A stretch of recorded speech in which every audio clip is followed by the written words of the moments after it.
The Scream Kings are in no way responsible for any encounters with the paranormal, extraterrestrial abductions, eldritch insanity, hauntings, curses, hexes, demonic possessions, cryptozoological sightings, or any loss of sleep that may result from listening to this podcast.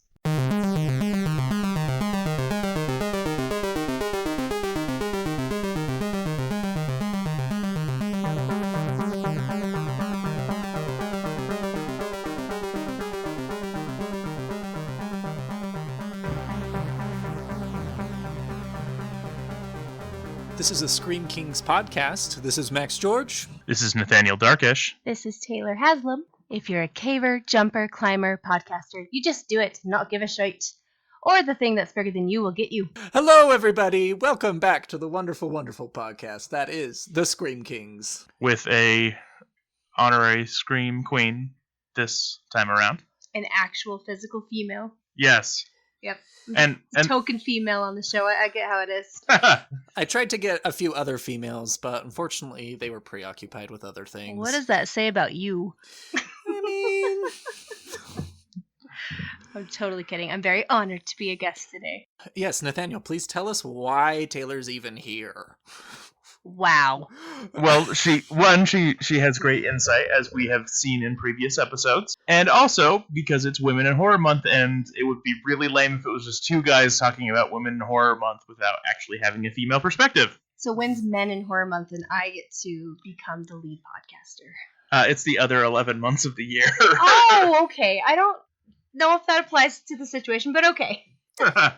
Yeah, I mean, it's unfortunate that we have to have 1 month out of the year to be Female Horror Month when all the year should be the same, you know? Right. I mean, when I found out about it, I was a little confused.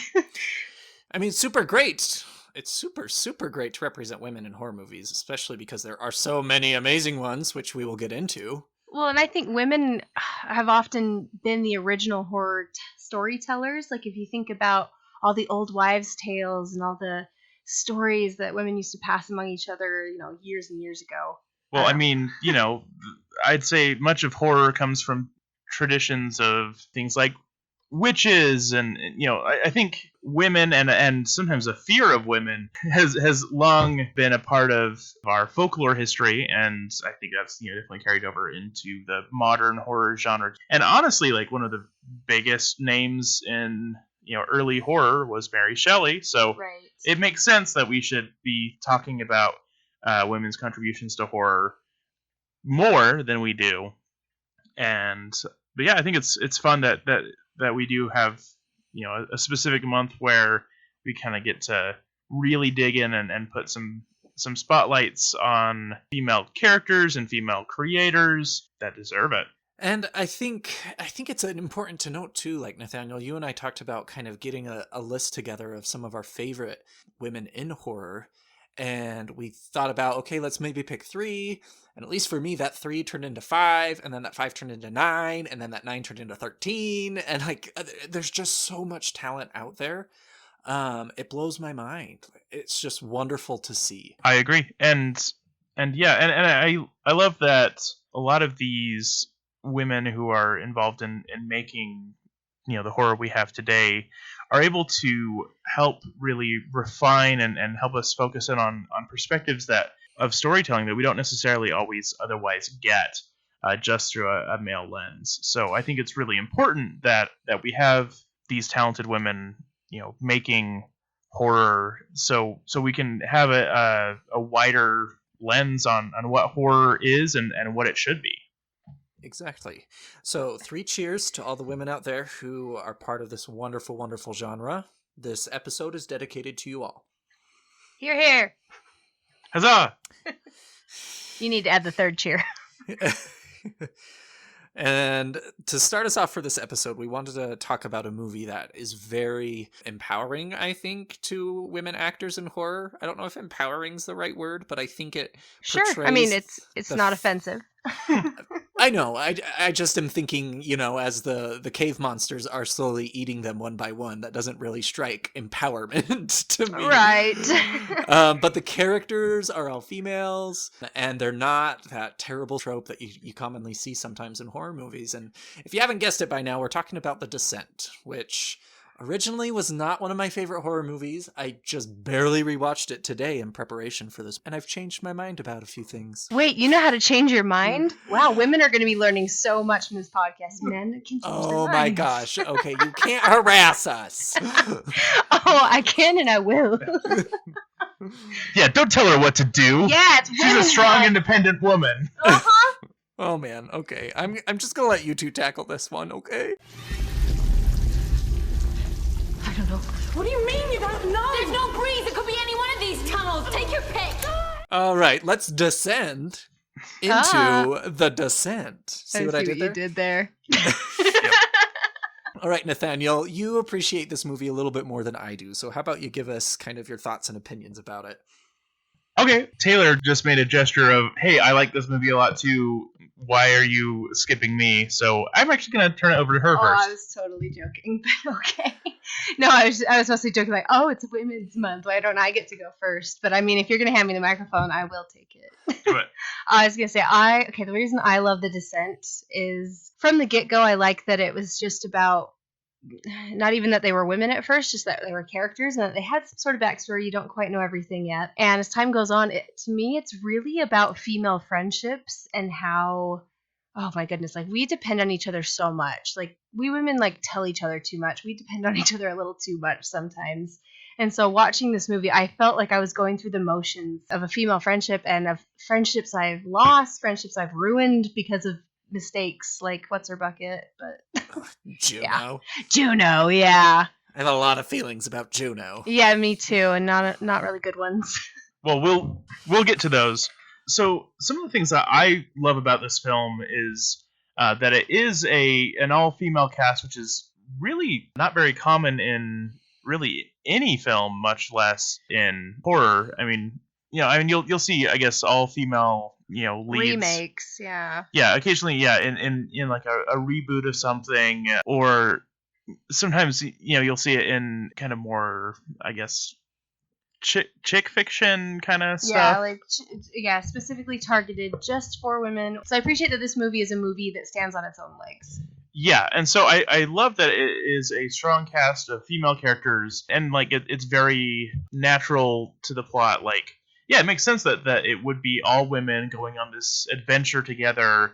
That they're just going to go spelunking. They're very competent, which I think is really refreshing to see. We don't see any of the big like negative stereotypes in a lot of horror representation of women. Like they're all very good at what they do. They're very skilled at spelunking and at various things, both in terms of intelligence and also their physical prowess. I really like that. Kind of moving away from just the ways that it shines in terms of having a female cast. I really like that it also does a really great job of kind of having multiple types of horror featured in the film. Like I really love that for the first chunk of the movie, it's still a very terrifying movie before we ever see a single monster. Oh yeah, I remember you literally had to remind me to breathe because I was holding my breath in attempts to help the heroines on screen. And even when the monsters do kind of make their appearance, there's almost like a secondary character. The cave itself is what the real horror is of the movie, in my opinion. There's the claustrophobia that they're struggling with. It's the betrayal of Juno that they're struggling with. Really, the monsters are just kind of there to terrorize them, but they've already gotten to that point themselves. It's only kind of like a ratcheting up of the tension in the film. Like everything has already gone horribly wrong. They are already in extreme danger, and then the monsters show up. So I think that's a really good way to do that. Well, and for me, it's symbolic because when you do have a good support system, and I think you can say this of any friends regardless of sex, but sometimes there's something special about female relationships where if you can band together, it's almost like risk of sounding like a company. It's almost like synergy. And you're able to overcome a lot because, you have these resources, and sometimes we're resourceful in ways that, I don't know, I find really intriguing. And so as I watch the monsters come out, it's like, okay, this is the opportunity for you to put some of your problems behind you and band together and be the amazing she friends that you could be. And so it's interesting to see how each of them reacts, because I feel like the way each of them reacts is based on what's going on with them emotionally. And kind of along those lines, I really like that a lot of the reason why the characters generally ultimately, fail and die, I mean, not all of them, but the majority of them, run into the problem not of being able to defeat these monsters. It's basically when their relationships and their cohesion as a team falls apart, that's when things get really, really bad. Yes. And I think that kind of is initiated at the beginning, and slowly again, not to make a pun, but the descent of those friendships just falling apart and breaking to the point at the very ending where Juno gets what's coming to her. Again, I think the title of the movie is more about what happens to them as individuals more so than maybe descending into a physical cave. And I mean, do you feel like if Juno hadn't been so deceptive and something similar had happened, like a cave-in, do you think she would have made it out with everyone? I think that's a very, very good point. Once Juno kind of realized, or she admitted to the rest of the girls that she, had this crazy scheme up her sleeve, that's where they all kind of had their fate sealed. Had they been able to work together and kept that camaraderie, I think they would have been able to make a few more logical decisions and actually kind of come together and think about it. Because like Nathaniel mentioned, that they were all very capable women. So if they could have, got together and really thought this through, I think the ending may have been different. Right. And, again, I think that cave can be allegorical in so many ways, because when you're dealing with something like anxiety, depression, like I had postpartum depression after we had our kid, and if I didn't have my support of women, I would have suffocated. And so and I know not everyone has that experience that I did, but I feel like everyone can relate to things like that. Yeah, and I love that this film is built on the backstory of loss. Sarah's husband is dead and daughter is dead, and then there's another level of loss that happens with the learning of how Juno had been cheating with the husband and stuff like that. Like, I love how, the ways that these characters fell apart and their relationship fell apart. It kind of mirrors a cave in that there seem to be like small things at the surface. The problems were actually much bigger and much more complicated than they appeared at first glance. You don't really know what this cave system of awfulness is going to really hold until you start to really explore it. So we have a lot more content to cover for this special episode. Let's maybe get into what we thought was the scariest and the best parts of the movie. And I can go first. I think the scariest part for me was when we first find out what Juno has planned. I projected myself a lot into kind of the group, and if I heard that on a camping trip or this kind of cave trip, I would be so upset. Oh, very. So upset, especially to the part where she finally admits about the betrayal. And honestly, that like shock and fear of, oh my God, we are stuck in a cave that has never been explored before, and I don't know if there's a way out. The dread that kind of came with that moment, right, terrifying. And here's Juno, the alpha female, and she doesn't know the way out. So what do you do? And even rewatching it again, that part just absolutely terrifies me. Another part that I thought was just brilliant about this movie is the opening 5 minutes, where it doesn't give you any time to breathe. Kind of like you mentioned, Taylor, that really a good part about this movie is you're almost holding your breath the entire way through, which is a good indicator of an awesome horror film. My favorite part of the movie is kind of twofold. One has to do with kind of the horror of the cave, and the other part has to do with the horror of the monsters. The first part with the horror of the cave is when Juno admits the betrayal and everything, and they come to this giant ravine, and the girls have to stick these crazy climbing instruments in the rock, and they're holding their entire weight above this chasm and slowly making their way across. And the scene lasts about, I'd say, 5 or 10 minutes. And it's insane for someone who's afraid of heights. That I'd be done. I'd be like, okay, you guys go ahead. I'm out. Peace out. I'm done. I can attest to this. I once went on a Ferris wheel with Max. I will never be doing that ever again. Yes. Good choice. And I wouldn't want to put you through that ever again. Just like how you would never throw a tarantula at me. It's fine. It's true. We know our boundaries. Yes, we do. The second favorite part that I really loved is when we first see the creatures for the very first time. It reminded me a lot of the scene in Signs where you see the alien just kind of slowly walk across the alleyway and you don't get a great look at it. It's very quick, but it's when, I believe her name is Holly, falls down the big pit first and she can kind of hear these crazy sounds going on in the distance. And she starts flinging her flashlight around and the light hits the monster and he just kind of gets up and moves slowly behind the rock. And it's like, oh my gosh, there's more to this damn cave. Right. Well, and it's like, it was so not good. only is there no escape. Well, at first we wanted someone to be in here with us to help us, and now we just want to be alone. Thank you. And I always find that intriguing because I love a good horror movie when it makes you regret something you wished for. I always feel like that's very good. Yeah. Oh, yeah. Yeah, the scariest part for me was just honestly any time that they had to crawl through some small orifice, because I don't get claustrophobic unless I know that there's no escape or I don't know what the escape is. I could never go into one of those boxes, I can't remember what they're called, where you train to become like spelunker. And I could never go through one of those boxes, even knowing that it's man-made and they're going to guide you through it as an exercise. I could never, ever spelunk. So for me, one of the, I think, most powerful parts of the film in terms of effective horror really came down to when Juno started doing things to kind of wound her friends to make it so it would be easier for her to escape the monsters. She is a terrible human being. Can we just say that? Yes, and terrible. And I tell you, I project into her every female friendship that's gone awry that could have had this amazing potential, and like it didn't work out due to drama or maybe something else, and it just it hurts you because you feel like you've lost a sister. And for Juno to betray all of them like that, she's the leader, she's the one that you might have let you might have put your idea of safety with her originally, and to have that ripped out from under you that's the true terror.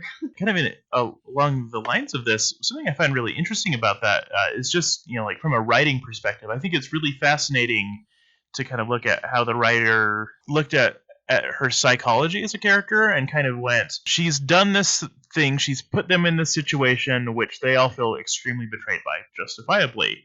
And she also has this deep, dark secret about the affair that is also a reason, that she's kind of distanced from the others. And so I think psychologically she kind of got to the point where she realized that she didn't have the relationship that she wanted with these others. There was kind of no repairing it. This adventure wasn't going to fix anything. And so she ultimately just decided to kind of cut ties with all of her friends and basically said, okay, like, now at this point, because I don't have these relationships anymore, I've already destroyed them. Like their lives, their safety, it no longer matters to me. I don't even care that she had all of that like inner turmoil. She was a terrible yes, because she was selfish from the beginning and selfish to the very end. Right, you still have your choices regardless of what's been acted upon you most often. Well, I mean, and ultimately, like, it was all her decisions that led them deeper and deeper into this literal and metaphorical descent. Departing from even just the descent, I think that's the maternal figure, the figure you trust, your confidant. I think that it's amazing how it's played with in horror, because sometimes there's the innocent, nurturing woman and she becomes the victim, like in The Birds, for example.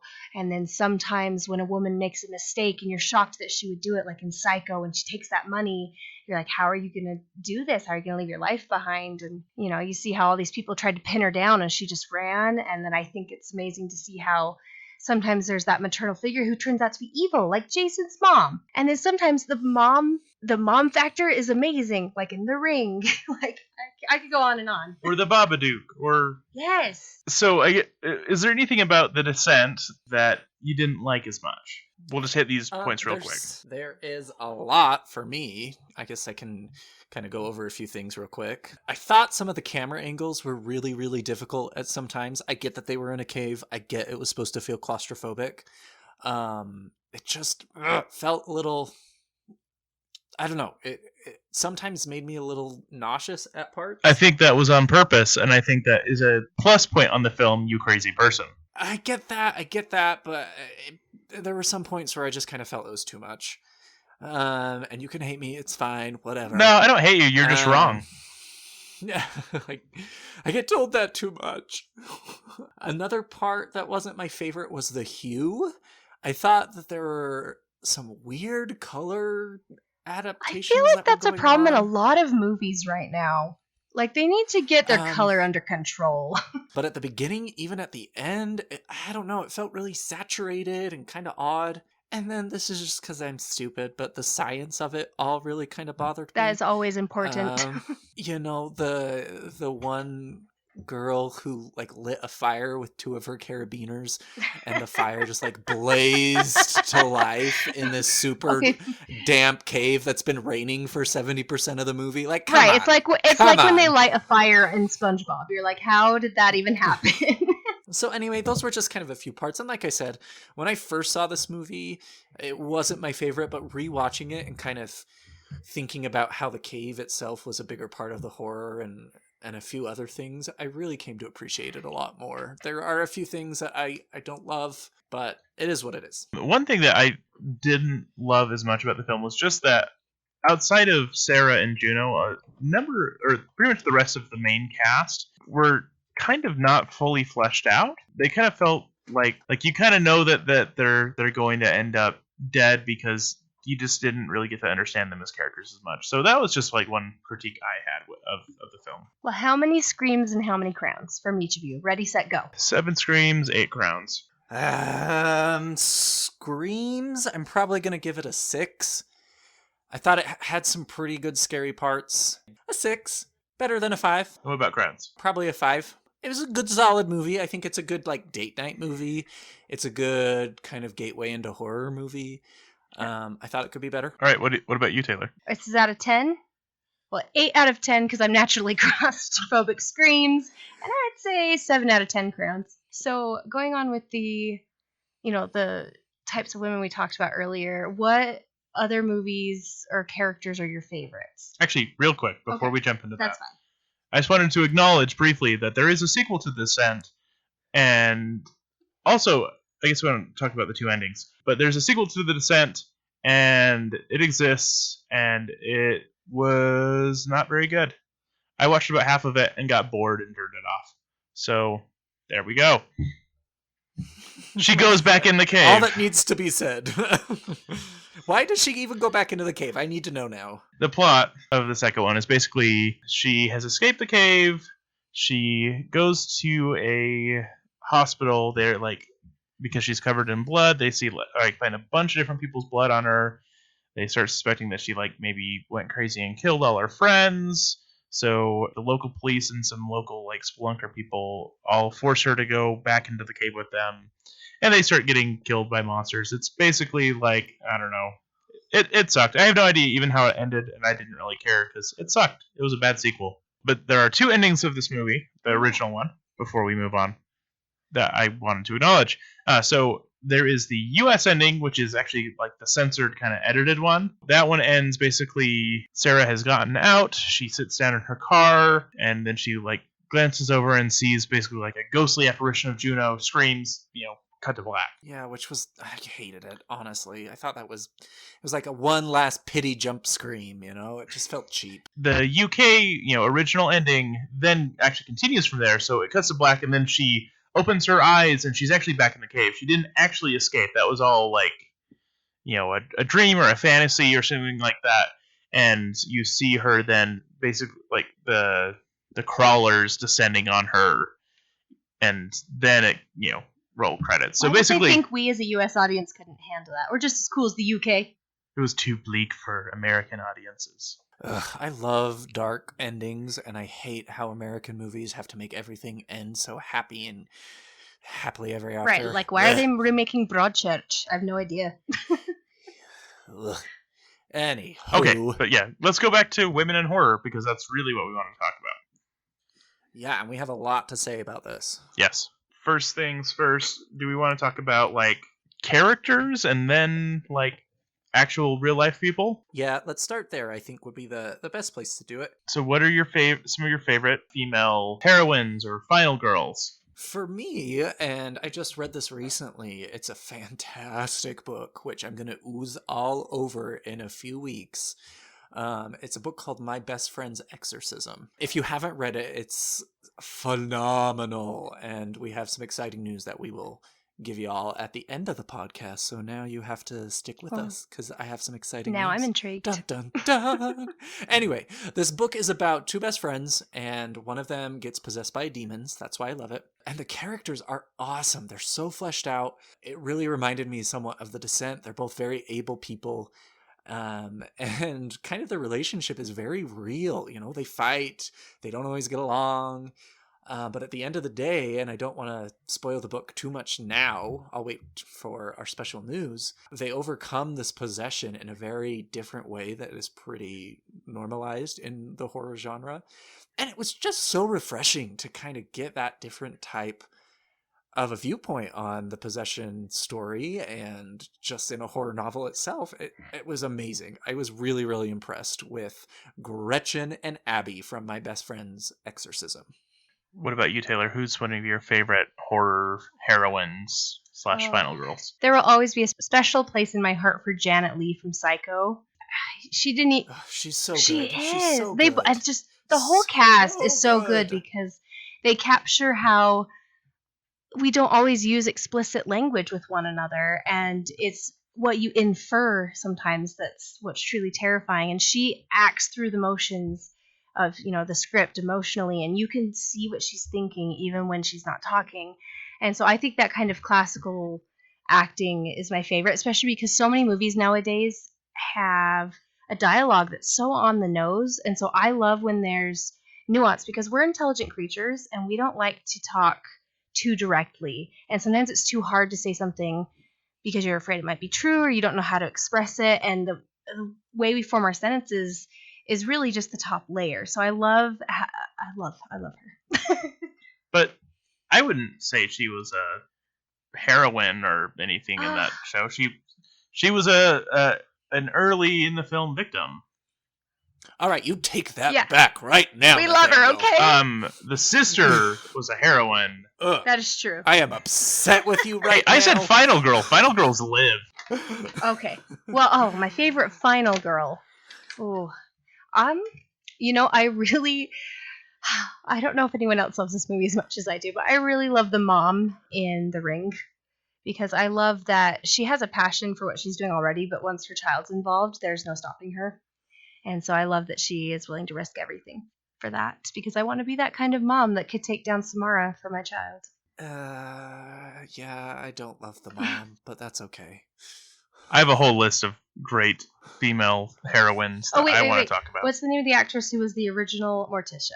We're not talking about actresses yet. Okay, fine. We're But I love Morticia. There. Okay, whatever.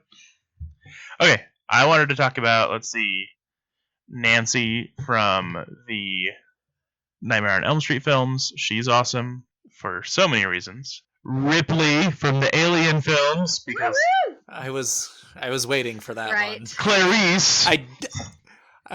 I didn't put Ripley or Clarice on my list because I knew they would be on your list. Well, they deserve to be there, so. All right, are we ready to go into like amazing actresses who are out there who just blow my mind? Yes. No. Let's talk villains. I'm sorry, it's Women in Horror Month, so what I say goes, and I say Max gets to talk about whatever he wants. But I wanted to talk about villains. We will talk about villains, too. We can talk about villains right Oh my now, gosh. Nathaniel. Do you see how gracious your bro is? Like, he's got your back. Man, he's almost as awesome as a woman in horror. Aww. Aw, thanks. All right, Nathaniel, because you want to talk about villains in horror so much, let's hear it. So, I actually have lots of thoughts about the representation of women is in terms of villains in horror. So, I have some really great examples, and then I had something that I wanted to be a discussion topic. So, some of my favorite female villains would be Samara from The Ring. She's very creepy, very powerful. Vengeance! Yeah. I think she's a really cool villain. Annie Wilkes from Misery is utterly terrifying. I also did not add her to my list of actresses because I knew she'd be on yours. Well, duh. And then more recently from the video game Resident Evil 7, the main villain is named Evie, and she is all kinds of messed up and really terrifying. Can I mention Maleficent from the Kingdom Hearts games because I'm obsessed with them? Yes. I mean, Maleficent's basically a straight up horror villain, even in like original. I mean, yeah. What are her motivations? She's terrifying. Nobody knows. She's just evil. Exactly. And I think Disney has a lot of terrifying villainesses. You've got Ursula, you've got Maleficent, you've got Medusa from Rescuers Down Under, who's crazy. There are so many. Lady Tremaine from Cinderella. Disney does evil women well. Yes, because they know what I think they knew how to play with those stereotypes, and they knew how to flip it on its head. And tangent. I once had a neighbor up at college, our dorm neighbor, and he and I would swap books together. And I remember one day he told me he didn't like any female villains at all. And I was really intrigued. I asked I said, why do you not like female villains? And he said, I just hold women on such a high pedestal that for them to be evil, I think, is a worse crime than for a man to be evil. That's sexist. I thought, I agree. yeah, I totally agree. I thought it was interesting because I thought, have horror writers played to that kind of idealism? Well, I would argue definitely that I had a fair amount of trouble thinking of my favorite female horror villains because, one, there just aren't that many. And I'll add the caveat that I would argue that some of the big horror female villains aren't really villains. Like, for example, we have Carrie White, who, she does go kind of full meltdown, killing people at the end, but most of the book / films is, really the story of her getting bullied into just a snapping point. So, I mean, I hardly consider her a villain. Or, Reagan from The Exorcist. She's not a villain. She's a possessed little girl. The real monster is the monster that is possessing her. We have a lot of these characters that that people are like, oh yeah, that is a great female horror villain, but so often it's that those are actual victims. And I understand what you're saying, but again, I think to undermine the ability for the female gender to be a villain is very sexist. Yes, I find it an intriguing topic to delve into. Yeah. Or even the idea that, it's a greater crime for a woman to be evil than a man. Again, I don't think that's right. fair. And being someone who's been very traumatized by a woman, they're just as capable as men to do terrible things. And I don't want that to sound like, it sounds kind of atrocious. No, but there are abusive men, there are abusive women, there are abusive people who identify in many different ways. It's based on your personal choices. And I think... you kind of have to get Socratic about it. Like, what's the essence of a woman? What's the essence of a man?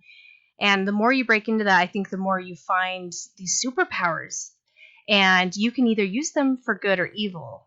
And so I love that the horror genre plays with that, with both men and women. Agreed. But along those lines, I feel like, this is actually, an area where horror is lacking because there aren't that many women who are the big villains of these horror stories. There are definitely some really great examples of women that are, but a lot of times, we actually run into a really peculiar thing that you see over and over and over again in horror. The instance of seeing a character that appears female but ends up being male being the villain. And some examples of this would be like in the Insidious films, this creepy old hag lady that's haunting Patrick Wilson's character, since childhood. It's actually a serial killer man who dresses as a woman.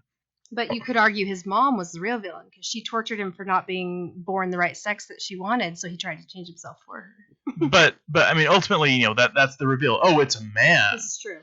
Or even with Psycho, if you're watching that without a knowledge of the twist and realizing that Norman is the killer, you spend a lot of the film thinking that Norman's mother is the one who came in and stabbed Janet Leigh, and that's not the case. She's been dead for a long time. Or the famous reveal at the end of Sleepaway Camp where the killer that you thought is a woman, oh yep, you see your penis. Oh, it's actually a guy who has been forced into acting like a woman. Or even actually in the book versions of The Ring, Sadako, the equivalent of Samara, is actually a hermaphrodite. And that's like a big reveal in the book. And so I find it really weird that we see over and over again in a lot of horror that the women villains end up being men or end up being something else entirely. Right. Well, I also, up until recently, there's been a lot of fear of that kind of thing, of people not fitting into their roles. I mean, of like transgender people. And side note, we, totally love you. We're not saying anything bad about you folks. We're just saying that it's interesting that that's considered, a staple of horror. And in fact, I wouldn't be surprised if they have very strong opinions on that. Oh yeah, and we talked a lot about that when we discussed The Silence of the Lambs, that movie got a ton of kickback from the trans community. But I want to kind of bring it back to women in particular. I love the trans community. I want to focus though on women here. Well, and I just have a counterpoint to you, Nathaniel. I think it's important to remember though that we do have some incredible movies right now that do feature female villains. You look at The Witch. The Witch is a terrible villain. The Mother is a terrible villain. Hereditary, I think, is another fantastic portrayal of this. The grandmother, at the end of the day, is the real antagonist. She's the villain who set all of these events in place. Right. So I think we're getting better. I agree with you that, kind of in the golden age of horror, especially in the 80s, early 90s, even in the early 2000s, America did struggle with this idea that, it always had to be a man who was causing the pain and the heartache and all of that. Yeah, well, but I mean, just the fact that even the Insidious films are pretty recent. The first one was what, like 2008, and we had the fourth one come out a year or two ago. Like, I don't know. I just find it kind of problematic that we have this kind of tendency, or I mean, not everyone obviously, but there seems to be this tendency in horror to be afraid of having a woman be evil. Like, I agree. I think that's definitely a problem, and that's something that I would like to see us move away from. Another movie I just thought of that has a female villain is The Conjuring. You've got Bathsheba, oh my who's goodness, this witch / villainess / demon, who's not really a demon, whatever, we can talk about that later. Also the Annabelle movie, The Nun. But I mean, I would argue that Annabelle and Valak are both not really women. They're demons that are in the form of women.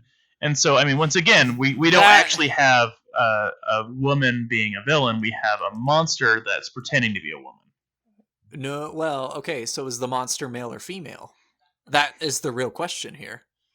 And we don't have a do clear... demons have a gender? I mean, that's the thing that you're really asking here. And I mean, it doesn't really directly address that. And I'm not saying that that's necessarily the wrong decision in those cases, but I just feel like a lot of times we have an opportunity to have a villain that could be female, and even with those films, once again, those are two, like, oh yeah, well, The Nun or Annabelle, but ultimately it's something else that's just pretending to be those things.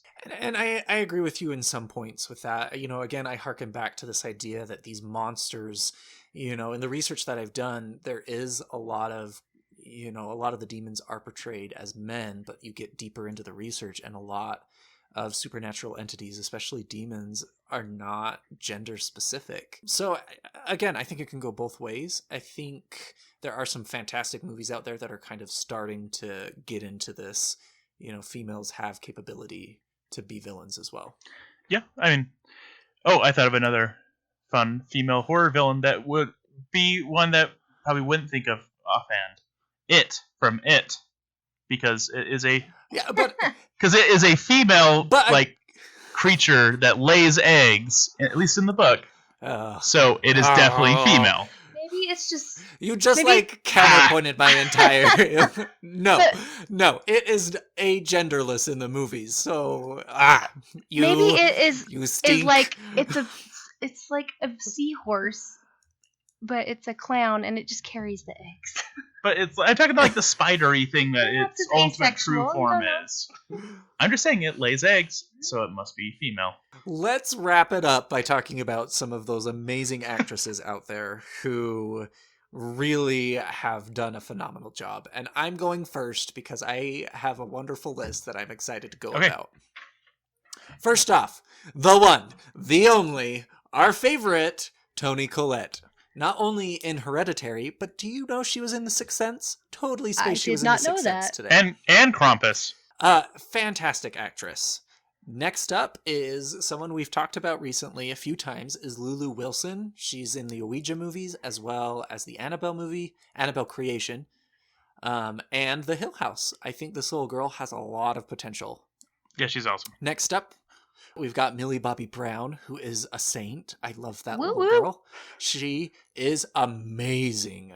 Her portrayal of Eleven in Stranger Things, it's mind-blowing that a girl her age has that much talent in her pinky. Holy moly. To complement her, of course, Winona Ryder, also in Stranger Things. That first season, the heartbreak she shows for losing her son is just unbearable almost. And if we're going to talk about Winona, we need to talk about all her like awesome other horror and horror adjacent roles, like her in Beetlejuice or her in Heathers, or Yes. just I don't know, so many great things. She's amazing, just her whole career. Courtney Cox in Scream. I think she does a brilliant job in Scream. I love the Scream franchise. I think it does a really good job at what it intends to do. And I think Courtney really just leans into her character. So you're not going to talk about Neve Campbell in Scream as well, or however you say her first name. I liked Courtney better. Courtney's got range. Not to mention, she confronts the real horror of OCD in Friends. So. Next up is Mia Farrow from the original Rosemary's Baby. Yes. This Good woman choice. is a genius. Holy moly. Her facial expressions throughout the entire movie just blow me away. We already mentioned a little bit in The Exorcist, little Linda Blair who plays Reagan. Can you just like put your mind into like an 11-year-old girl being possessed by Pazuzu?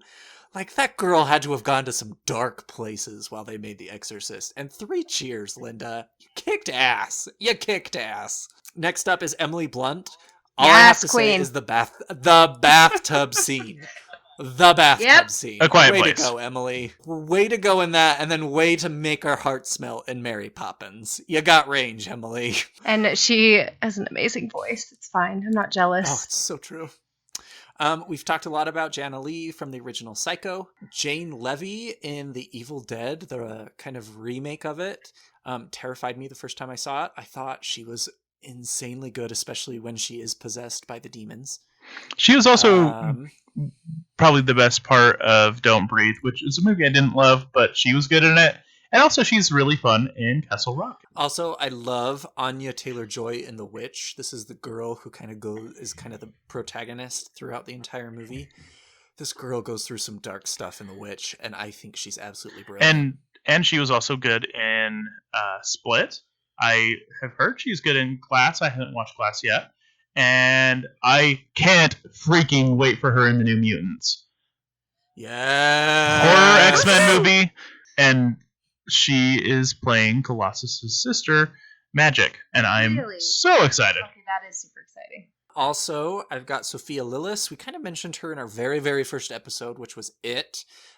This girl is a girl to watch, I think. I think she's going to have some really awesome opportunities. Shelley Duvall in The Shining, honestly, I think she is more terrifying than anything else. I think she in gives that such a entire good movie. performance, though. She's so emotionally raw. She's like an exposed nerve.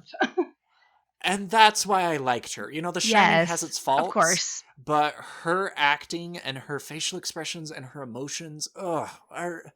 Right, and the Ugh. way she tries Ugh. to work through things because she just can't comprehend that she would be betrayed in such a way. And she's always trying to make the best of everything. I think, yeah, she's fascinating.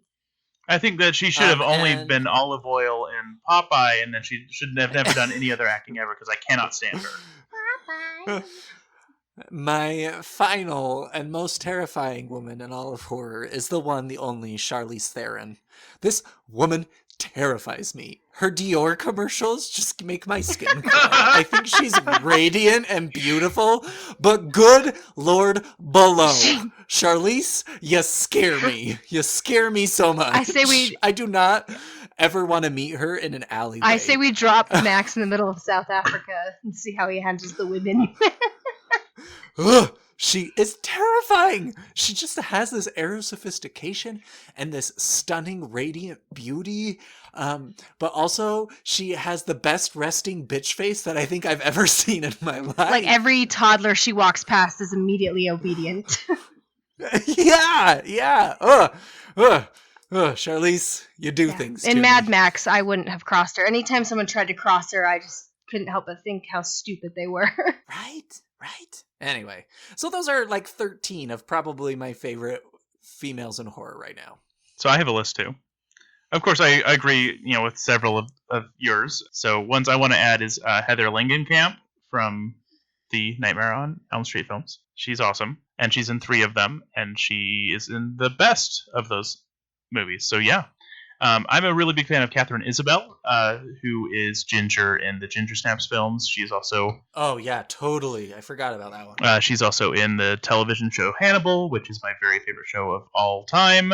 And she was superb. Wow. And she's also in like a bunch of Saska Sisters films, which I'm not a huge fan of the Saska Sisters, but I think she's still a really good actress. I also really like Kate Siegel, who we've talked about in a bunch of our stuff lately because she is in all of Mike Flanagan's movies because she's married to him. But she's a phenomenal actress, and I really like her in all of his stuff. Of course, Jamie Lee Curtis, we need to talk about her because she's amazing. Jamie Lee? What? I don't know. I think of Jamie Lee Curtis and I think of Freaky Friday, and it's really hard for me to disassociate the two. That sounds like a personal problem. I did not love the remake of the Halloween or the sequel or whatever. I haven't seen it yet. No spoilers. I don't know. Nathaniel, you can hate Shelley Duvall. I can hate Jamie Lee Curtis. It's okay. We're cool. We're not just talking about her in Halloween, though. She's in a butt ton of horror movies. Metric butt ton. Yeah, but again, I think of Freaky Friday, and I think of Lindsay Lohan, and I think of You Made Me the Crypt Keeper, and that's just where. Yeah, that just shows off her amazing range as a wonderful actress, so you can shove it.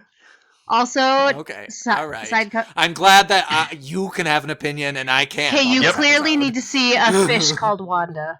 Yeah, she's hilarious. Because that will help you see more of her range. Anywho. I also have to talk about Sigourney Weaver because Sigourney freaking Weaver. S-Weave! Oh, man. And Taylor, you better watch out. If she's ever in the same room as Nathaniel, you're going to have some competition. That's okay. Every day I give more and more... I add more and more celebrities to my list. Okay. Nathaniel just has to deal with it. Deal. We're both in love with Terry Crews right now. Well, who isn't?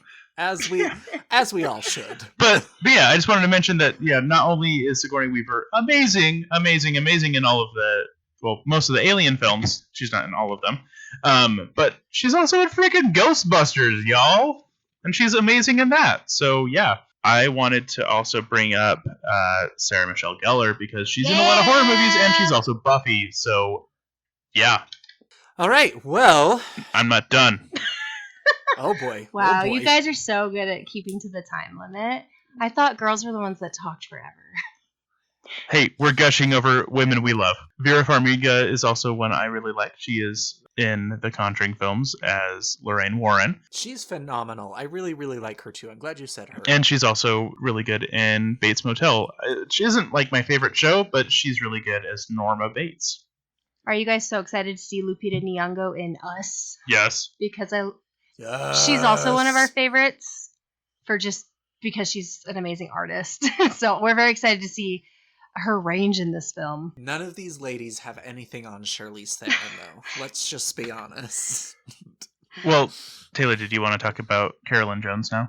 Oh, I just love her. I love all the women that paved the way in the 50s and 60s for the weird to become more mainstream, and it made it more acceptable to make either horror comedies and dramedies. I mean, you look at Elvira, you look at the original Morticia and the 90s Morticia. I do love them both. And Monsters Lily's all right, mean, she was pretty contrived, but the actress did a really good job with her.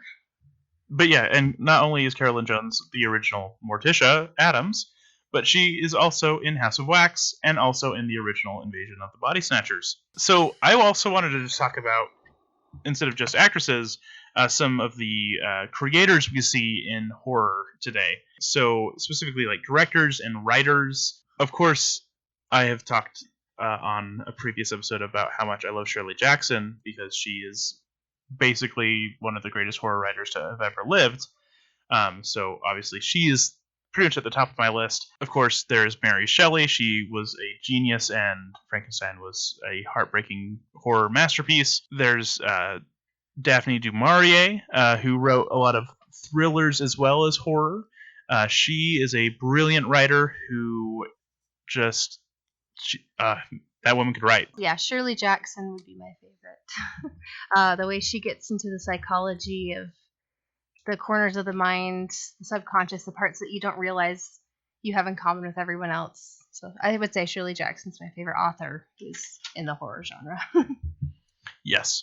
Oh, yeah, and then Charlotte Perkins Gilman, who wrote, of course, The Yellow Wallpaper, which is a brilliant horror masterpiece that's very psychological and very strong feminist piece. I also really like some modern horror writers, such as Lauren Bucas, who wrote The Shining Girls and Beautiful Monsters. She is a South African author, and she's really awesome. I really like Anya Alborn. She is another modern horror writer who writes some really good stuff. And kind of along a different line, I really enjoy the horror poet Linda Addison, and not just because she was my editor for the only thing I've gotten published so far, a poem, but she is a multiple Stoker Award-winning poet who writes really creepy, really beautiful poetry. She's amazing. So say her name one more time for a little bit of shameless plugging. Linda Addison.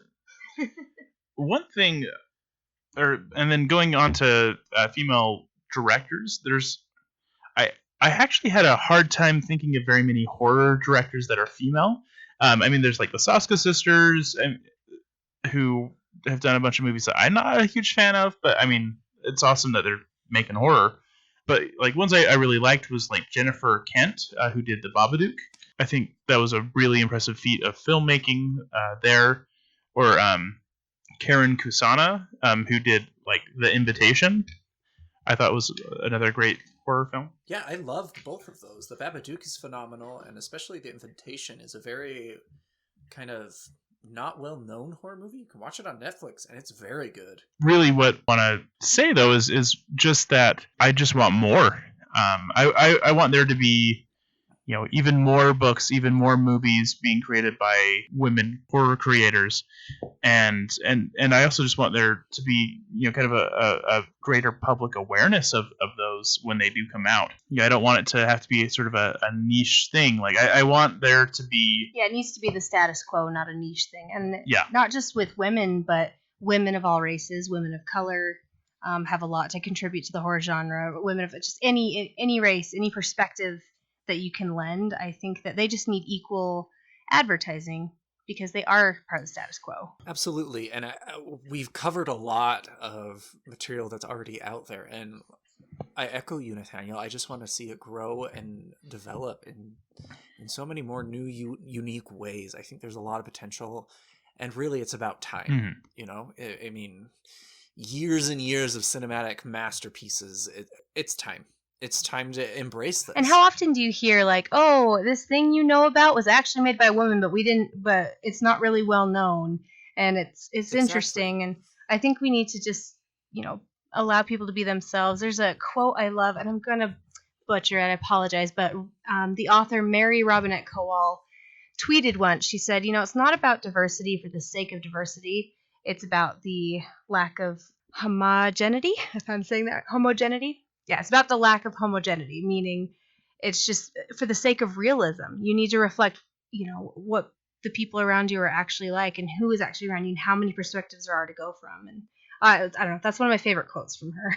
Totally agree. Why something like a Women in Horror Month is valuable is because ultimately, we're having a conversation about expanding the perspectives that we're seeing, and regardless of if that is female perspectives or any other perspective. Basically, if you are a person who doesn't feel like you are that your voice is being represented in horror, make something.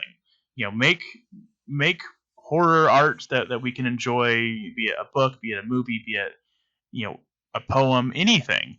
I want more diverse horror, because as I become more and more well-rounded in the horror I'm consuming, I'm surprised and thrilled every day. I recently watched an Iranian horror film. I watched Under the Shadow, but that was a totally different, fresh perspective for me. No matter what perspective you have, if it's something that we're not seeing, then yeah, please make horror, because I want to see what scares you, and want to see how that can scare me as well. All right. Well, you guys, I think this is really one of our most powerful episodes. I think we did a good tribute to all those amazing women out there. Any closing thoughts? I really want to tell our exciting news. Okay. Oh my gosh, I'm going to fangirl all over this place here in a second. Fitting for Women in Horror Month? Oh. I mentioned earlier that I read the book, My Best Friend's Exorcism. It's written by a phenomenal author by the name of Grady Hendrix, and Nathaniel actually outreached to him, and we're going to interview him, and I'm so excited, and it's going to be a great episode. It will be a really amazing opportunity, and I'm very humbled that he has offered to do this for us. Yeah, we're really excited. So it probably won't be the next episode we release, but probably the one after that. And I hope you all have noticed that we have committed to getting a routine recording schedule down. We have a lot in store this year. We're really excited to get the ball going. Okay, let's give a shout out to all the ladies that listen to this podcast. I would personally like to give a huge horror shout out to 3 of my favorite females right now. The first one would be the delightful Cassidy Adams, who is married to my brother. She is phenomenal, and she's actually Cassidy George. That's kind of crazy. And then I have 2 amazing coworkers who really support this podcast, and actually 3. I thought of another one.